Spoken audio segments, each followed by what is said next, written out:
The United States has intensified its rhetoric and military messaging amid ongoing tensions with Iran, with President Donald Trump urging Tehran to agree to negotiations or face continued strikes. Speaking during a cabinet meeting at the White House, Trump said Iran now had an opportunity to permanently abandon its nuclear ambitions and move toward what he described as a new path forward. He warned that if Iran refused to make a deal to end American and Israeli bombing, further attacks would follow. Trump stated that if Tehran chose not to negotiate, the United States would remain what he called Iran's worst nightmare, adding that strikes would continue. And just so we set the record straight, because I've been watching the Wall Street Journal's fake news and all these stories that get printed like, oh, I want to make a deal. They are begging to make a deal, not me. They're begging to make a deal. And anybody that saw what was happening over there would understand why they want to make a deal. But they say, oh, we're not talking to them. Anybody would know that. And only a total fool. And they're not fools. They're very smart, actually, in a certain way. And they're great negotiators. I say they're lousy fighters, but they're great negotiators. They are begging to work out a deal. I don't know if we'll be able to do that. I don't know if we're willing to do that. They should have done that 4 weeks ago. They should have done it 2 years ago.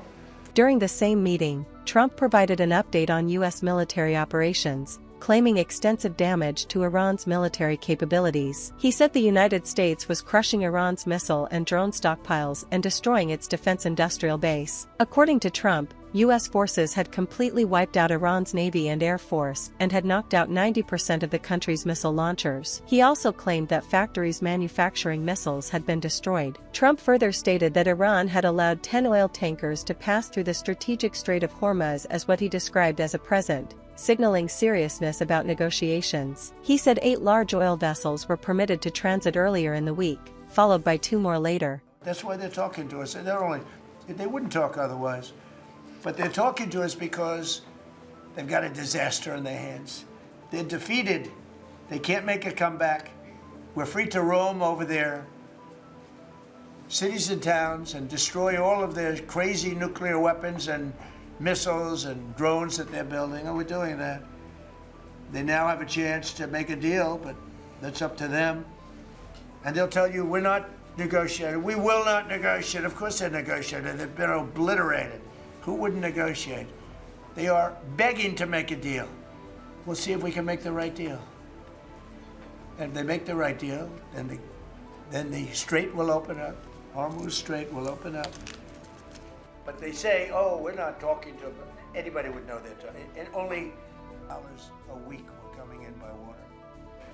But they now have the chance, that is Iran, to permanently abandon their nuclear ambitions and to chart a new path forward. We'll see if they want to do it. If they don't, we're their worst nightmare. In the meantime, we'll just keep blowing them away, unimpeded, unstopped. Well, there's not a thing they can do about it. They can't do anything about it, you know. I'll tell you, if they could, you'd be hearing about it. You'd be hearing about it. You don't hear anything about it. Can't shoot on that deal. You would have had a nuclear weapon years ago and it would have been used. Guaranteed. It's been put into our country in the last year. Again, we had to take a little detour. Won't be long. Gonna end soon. We had to take a little detour, go to Iran, and we had to put out a fire. U.S. Secretary of War Pete Hegseth also addressed the conflict, describing it as a decisive campaign rather than an endless war. He said the objective was to destroy Iran's military capabilities and ensure it never acquires a nuclear weapon. Calling the operation pure American success, Hegseth claimed the United States was ahead of schedule in achieving its goals. He asserted that Iran now had no navy and no navy leader, and said the use of slower, low-flying U.S. aircraft demonstrated that Iran no longer possessed effective air defenses. This is not chaos.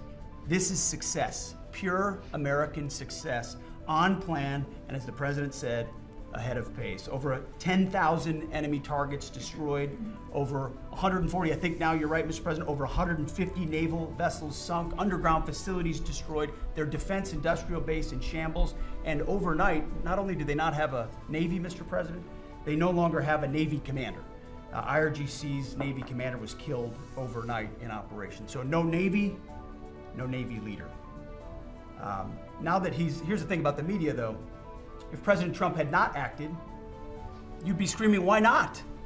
Hegseth added that Washington continued to hope for a negotiated settlement, saying war represents negotiation by other means. Meanwhile, U.S. envoy Steve Witkoff said there were strong signs Iran could be persuaded to reach a peace agreement. He confirmed that Washington had delivered a 15-point proposal to Tehran and said efforts were underway to convince Iranian leaders that continued conflict offered no viable alternative to a deal. Witkoff said there were indications such an outcome remained possible. However, Witkoff also accused Iran of stalling talks and repeatedly rejecting U.S. requests for negotiations. He said Tehran appeared to be seeking what he called an off-ramp from the war. According to him, multiple regional actors and international partners had reached out, expressing interest in helping end the conflict peacefully.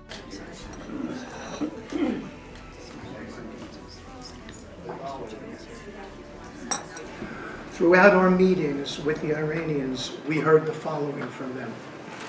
The Iranians have the inalienable right to enrich. Then we heard they possessed enough 60% enriched material, 460 kilograms, to make 11 atomic bombs. Mr. President, you directed Jared and I to pursue a diplomatic resolution with Iran throughout all of these negotiations, and we were repeatedly rebuffed on everything we asked for. I have no doubt that we exhausted all efforts on behalf of a peaceful resolution, as you directed.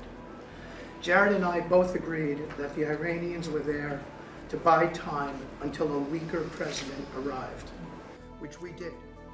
However, it became quite clear that we have, along with your foreign policy team, presented a 15-point action list that forms the framework for a peace deal. This has been circulated through the Pakistani government, acting as the mediator. And this has resulted in strong and positive messaging in talks, as you just indicated to the press. No stockpiling of any material. I can say this, we will see where things lead, and if we can convince Iran that this is the inflection point with no good alternatives for them, other than more death and destruction. We have strong signs that this is a possibility, and if a deal happens, it will be great for the country of Iran, for the entire region, and the world at large. That we could not make a deal that fulfilled your objectives of the following. Iran is looking for an off-ramp following your powerful threat on Saturday. Your indications that you are willing to listen to peace proposals have been well received. You have instructed us that your preference is always peace, and that we should make that our priority. We have delivered that message, sir, along with the 15 points for peace. Finally, we have told Iran one last thing. Don't miscalculate again. No chance of weaponizing whatsoever. Decommissioning of Fordo. U.S. Secretary of State Marco Rubio issued a stark warning regarding Iran's nuclear ambitions, stating that Iranian authorities could kill millions of Americans if they obtained a nuclear weapon. Rubio said preventing that risk was a key objective of the current U.S. leadership. I think countries around the world, even those that are out there complaining about this a little bit, should actually be grateful that the United States has a president that's willing to confront a threat like this and not allow it to continue to persist. Because these people will kill as many Americans as they have a chance to do, and if they have a nuclear weapon, as the Vice President pointed out, they could kill millions of Americans in the future, and that is a risk that was not going to continue to exist as long as we had this president. Amid rising tensions, naval chiefs from France, the United Kingdom, Germany, Italy, India, and Japan held discussions focused on maritime security in the Middle East and the worsening shipping situation linked to the conflict. French Navy Chief Admiral Nicolas Beaujeu said the talks aimed to coordinate responses and safeguard freedom of navigation, describing maritime routes as vital to the global economy and regional stability. The discussions followed a separate French initiative to convene army chiefs from countries interested in restoring safe navigation through the Strait of Hormuz. Iran, meanwhile, has criticized the U.S. proposal to end the war, calling it one-sided and unfair. A senior Iranian official told Reuters that the plan required Iran to give up its ability to defend itself in exchange for what was described as a vague sanctions relief framework. The official said the proposal failed to meet minimum requirements for success and added that no realistic arrangement for negotiations currently exists, though the door to diplomacy remains open.